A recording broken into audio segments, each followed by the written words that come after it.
and welcome back to another episode of the Unfounded Podcast. My name is Christopher Turner. I am your host. It is a beautiful Saturday morning turning into the afternoon here in Las Vegas, and I'm doing well, guys. Hope you're doing well as well.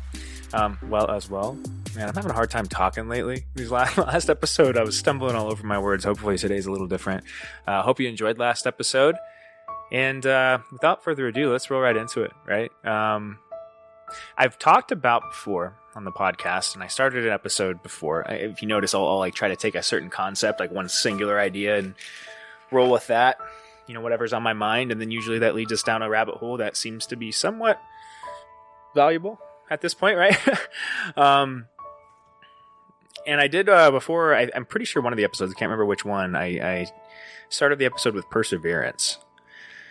Right, but I very quickly got lost on a tangent in that one and had a hard time pulling it back around full circle. And so I don't think I did the idea of perseverance justice, and I kind of want to do that again. So let's pull it up on Wikipedia and see what we can find and see where this rabbit hole leads, right? All right, so perseverance, Wikipedia. Let's see, virtue. So, this redirects to courage on Wikipedia, but let me get you definitions first, because it's not going to have a definition. It doesn't look like on Wikipedia. Perseverance. All right. Why is this being... Oh, because it did the same thing. Okay, sorry about the delay there. So, perseverance. The Google definition is persistence in doing something despite difficulty or delay in achieving success. And... I think perseverance is akin to courage, I guess. That's probably why it redirected to courage in Wikipedia when I clicked on perseverance as a word. Let me read this real quick. It says, bravery redirects here. Courage, also called bravery or valor, is the choice of willingness to confront agony, pain, danger, uncertainty, or intimidation. Physical courage is bravery in the face of physical pain, hardship, even death or threat of death. While moral courage is the ability to act rightly in the face of popular opposition, shame, scandal, discouragement, and personal loss. The class virtue of fortitude is also translated to courage, but includes the aspects of perseverance and patience. In the Western tradition, notable thoughts on courage have come from philosophers Socrates, Plato, Aristotle, Aquinas, and Kierkegaard. I can't pronounce his name very well, as well as Christian beliefs and texts. In the Hindu tradition, mythology has given many examples of bravery, valor, and courage, with examples of both physical and moral courage exemplified. According to the Hindu religion, bravery and courage are in the blood of all Indians. In the Eastern tradition, some thoughts on courage were offered by the Tao Te Ching.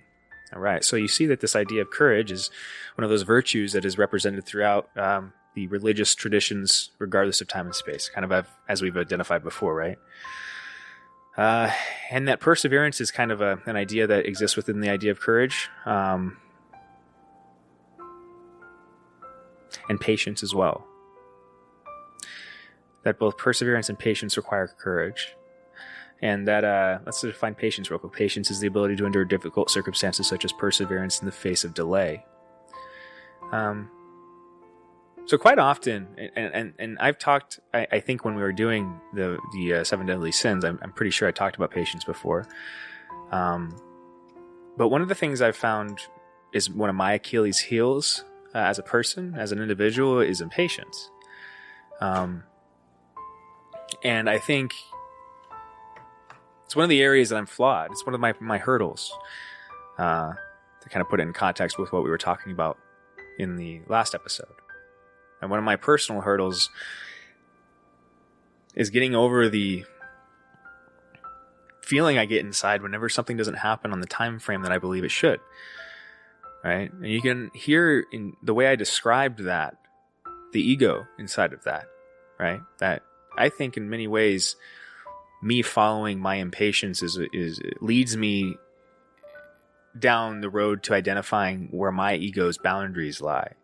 That's one of the ways I've found where I'm flawed as a human being, is to follow the feeling that makes me feel most uncomfortable. And for me internally, that's trying to embody patience or being impatient naturally. That's how I felt. because I'm a naturally impatient person. And it feels good to give in to that feeling of impatience, to lash out at the world, to lash out at other people, when the world doesn't go to my drum, right? It doesn't go to the beat of my drum.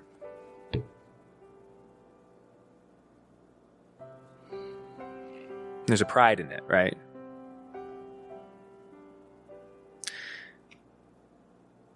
And that there's a humble quality inside of the idea of patience, right? That kind of the virtue that exists opposite impatience is patience, right? And that, or maybe some would say courage. And that because it requires to be a patient person, to wait for something requires not only courage,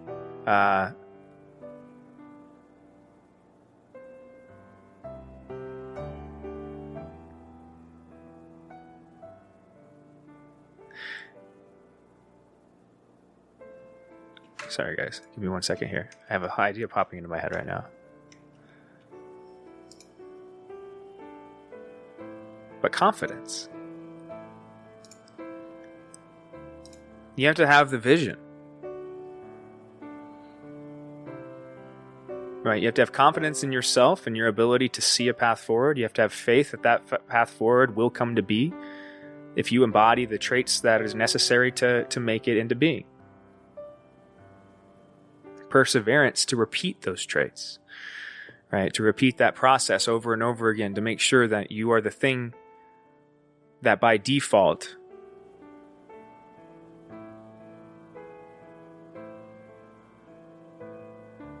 continues to strive forward instead of stopping, right? That's one of the things that I was thinking about before I sat down this morning was actually David Goggins. Many of you may be familiar with David Goggins, but he's like a very famous kind of motivational speaker, but also just, I think, kind of a good example of what a human being can become if it internalizes this process so much so that it becomes default in nature.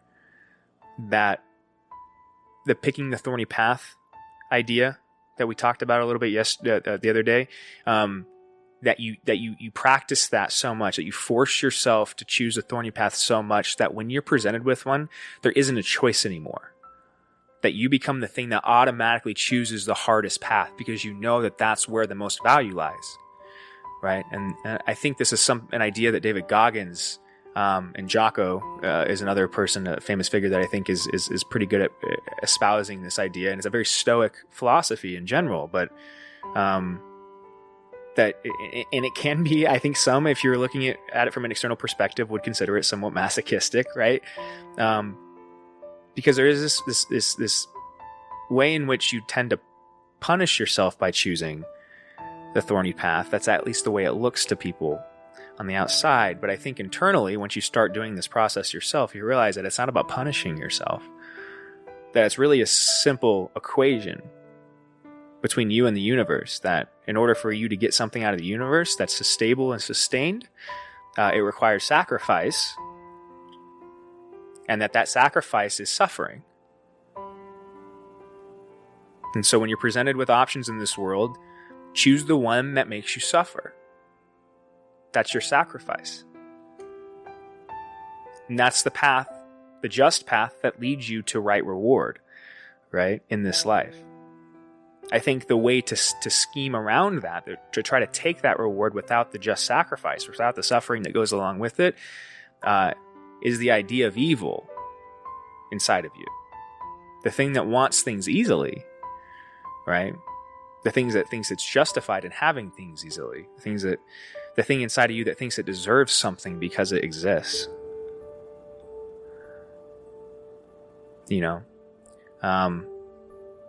Instead of being grateful that it exists, right? It's this.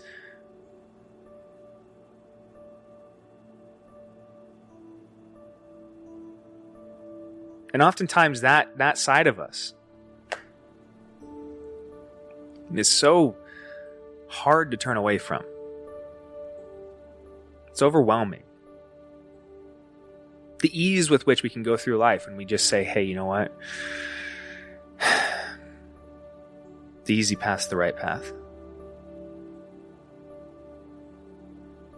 Immediately, you do experience a little bit of relief. Oh, I can just choose the easy path. But there's also this like instability that starts to grow inside of you at like an existential level. Because you're still going to want the rewards you're dreaming of. Everything you're dreaming of isn't going to go away. Your dreams are there for a reason. I think they're there because you're supposed to enact them. There's a reason you're dreaming what you're dreaming, and it's because you have it relates to your life in some way, and that you have a necessity to kind of figure out how the information you get in your dream world applies in the best possible way to the physical world, right? Translate that. Because I think in some ways the dream state is kind of the way that the spirit world or the deeper self or the soul or God communicates its purpose, its intent with you, right? It's when you're unbounded by the physical aspects of yourself that you find that you're able to travel anywhere, right? You have this idea, a lot of people will talk about like astral projection and things like this, right? When you get into more of the spiritual side of things. I think this is what it is. It's simply demonstrating that there's a way to sever the kind of deeper self from the physical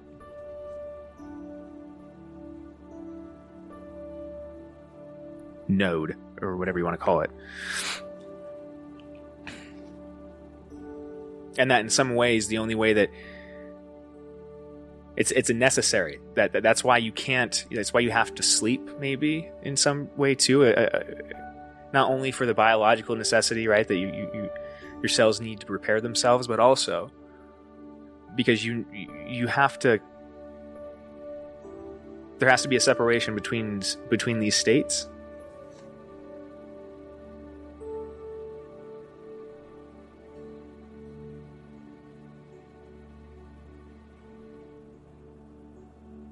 So often, you'll find you'll be sitting there, you'll wake up. I don't know if you ever had this happen, but a lot of times I'll wake up and I'll come out of it and I have a hard time remembering my dreams.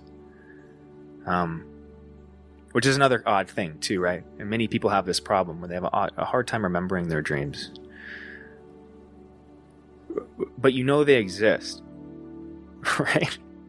You know that you do dream because there are times when it's vivid, and there are times that you do remember it. So why?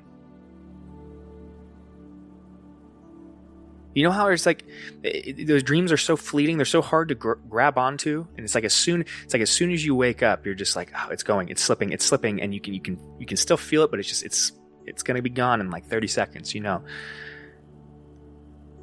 That's the like kind of what happens most of the time, right?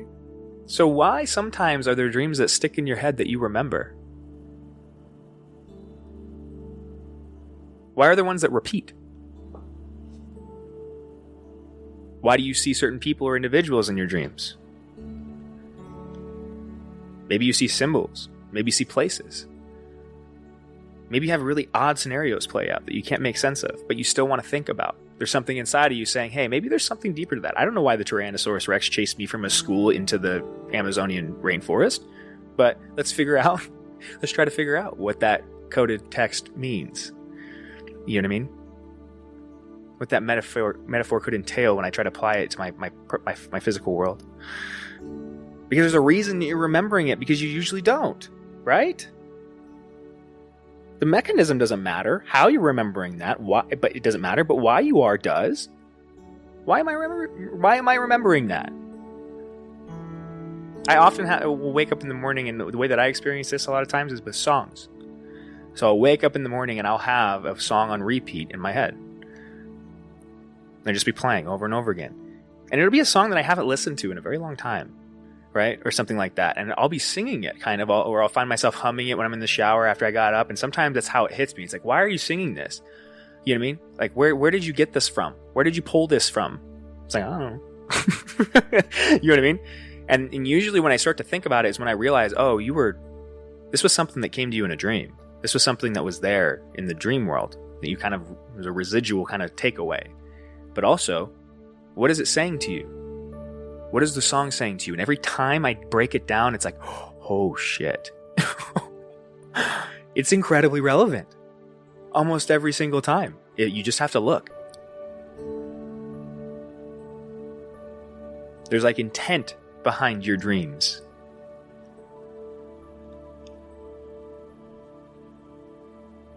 And there's also ways, there's people do what they call like lucid dreaming, right? I've had that happen once to me. It was a very curious experience because I wasn't trying to do it. I've tried to induce it before through meditation, but it's never really taken, right? But one time I had it happen where I started to dream, but I was still, it was like I was awake in the dream. I do remember that. And I remember having the recognition that I'm awake in a dream, saying, holy shit, this is awesome in my head, kind of a thing. And then proceeding to kind of control myself in that space, in that world. It didn't last for very long. It was kind of one of those things where as soon as I kind of started to realize, oh my goodness, I'm really in control of this, it kind of faded. You know what I mean? In a weird way. But I remember and maybe that's, but there's some, I don't know why I'm talking about dreams right now.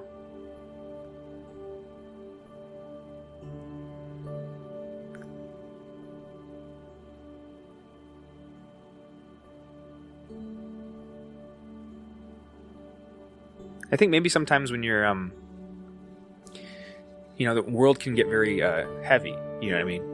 And you're not just like the world in general, but I mean your own individual world. Let's say you have a lot of things going on. And you see people go through this all the time, like when it rains, it pours. This concept playing out on the individual level. You see people going through like a bunch of stuff all at the same time. You know what I mean?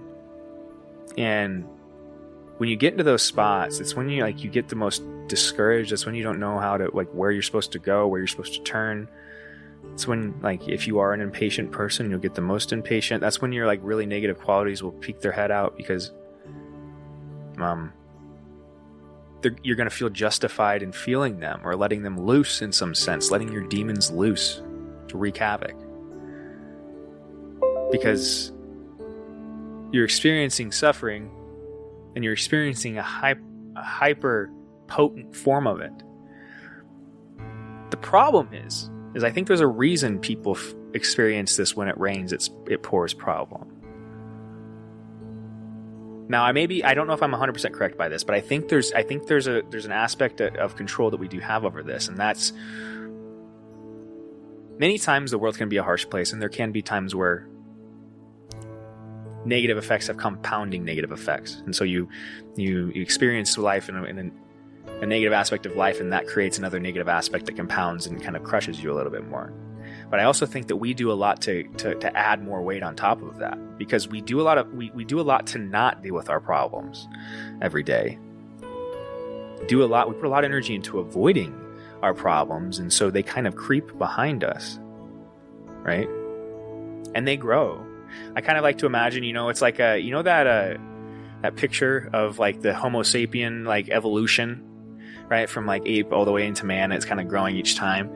I kind of like to think of it as if you are the very, the human being, right, at the end of that timeline, that kind of each of your previous incarnations behind you, right, going all the way back, you kind of have all of those different incarnations inside of you, the more primitive forms of you, I guess, and those can be viewed as hurdles or baggage or monsters that if you don't look at or deal with when they rear their head, you run away from, they just grow and they follow you. They don't go away, but since you're not looking behind you, you don't want to see them, they just get bigger and bigger and bigger and bigger. And so you walk around the world with these big monsters just waiting for you to be weakened enough that they can actually take advantage of you and crush you for good.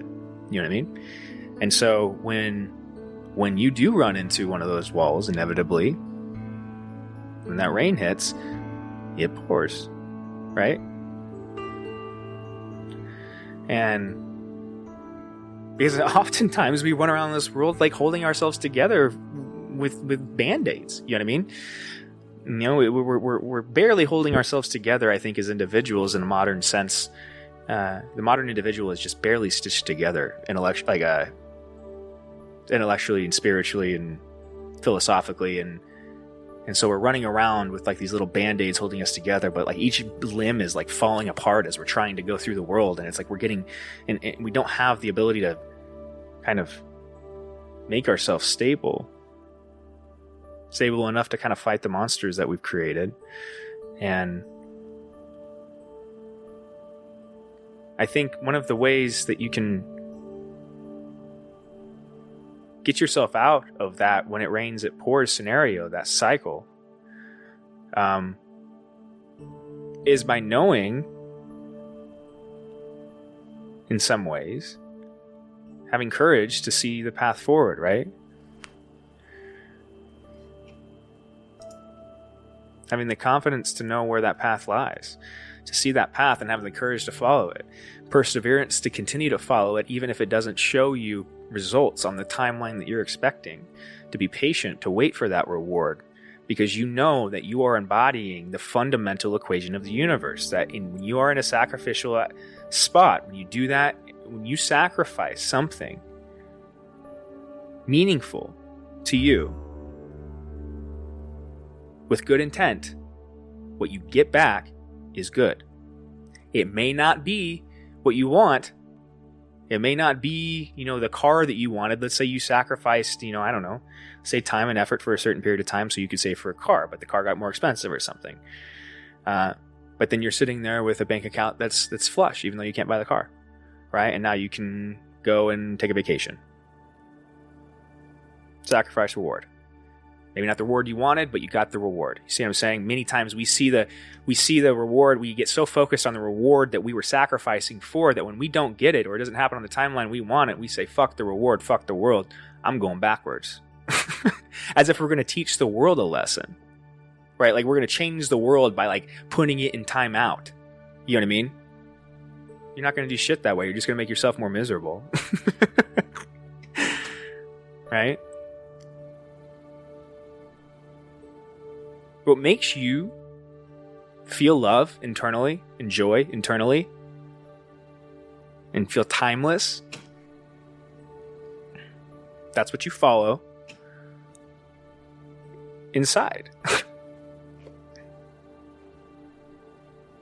That's what you fall back on when you get to those times where it's raining and it's pouring. What brings you joy? What do you love?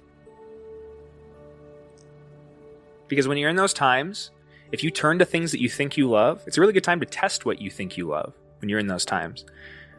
Because anything that is reciprocal like that loves you as much as you love it, is going to recharge you in a way. If you fall back on it, it's going to hold you. If you did the trust fall, it's going to catch you. Right? Things that aren't reciprocal aren't. They're going to suck energy from you. When you're in a bad spot, when you're in a bind, they're going to kind of push you a little bit deeper, twist the knife a little bit more, right? That's what shows you deep down what level, like energetic level, that relationship or whatever you're dealing with is working on. And so when you get to that spot,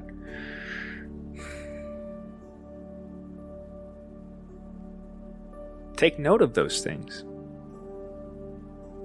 And know that there are things out there that will recharge you, that are reciprocal, that are loving, that will bring you joy. Even if maybe you're in that spot and you find that most of the things you thought you loved, you don't. Most of the things you thought you brought joy, you don't. Well, okay. Doesn't mean there's nothing that you love. Doesn't mean there's nothing you could love or no joy you could find in this world. It just means you've done a really shitty job of finding it up until this point. Sorry to say it. Well, that's the truth. So go find it. Follow that pull you feel inside. What do you want to do? What do you want to do? If all of the chaos went away and you were dreaming, what would you do? You're lucid dreaming. What would you do? If you had a full day, unlimited resources, what would you do?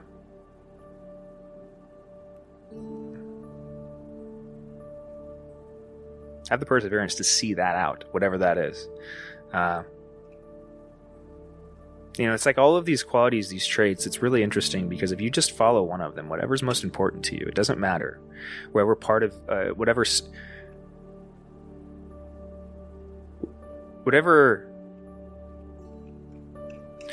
part of life you're in, it doesn't matter what you've been through, right? Whatever speaks to you, whatever trait, whatever virtue speaks to you, whatever vice is something you struggle with, whatever that is, those are the things you need to focus on. I think that's partially why it's so hard to develop one concise idea of how to fix the human being, because the human being is just it's a combination of human experience, which is as complicated as my history itself. It's so vast and deep, data rich in the sense that you couldn't even attempt to try to deconstruct it. The trivial manner in which we try to go through history and write it, the simplistic way in which we write it, doesn't do it justice, right?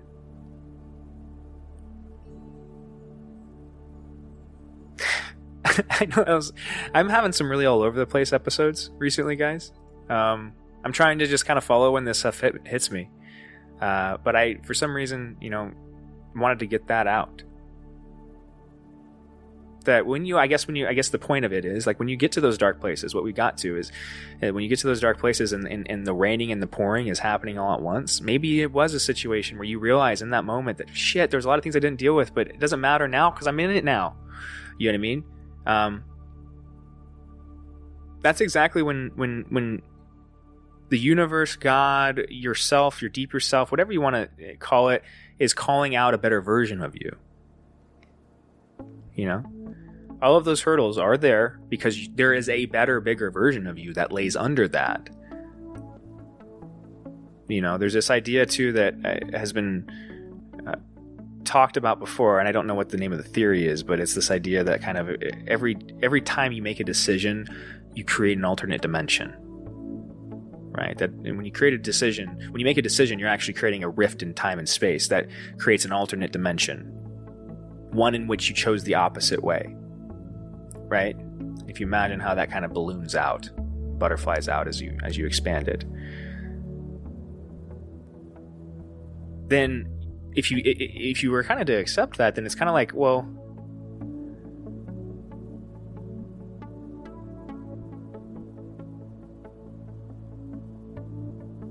I don't know what I was trying to connect there, but it's like if we have, I'm really trying to chew on this idea,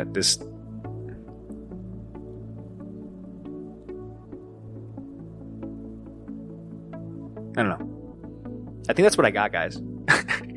Maybe that was a little bit shorter. It definitely was shorter than the other ones, but I don't really have much beyond that. I think I was sorry for the anticlimactic ending there.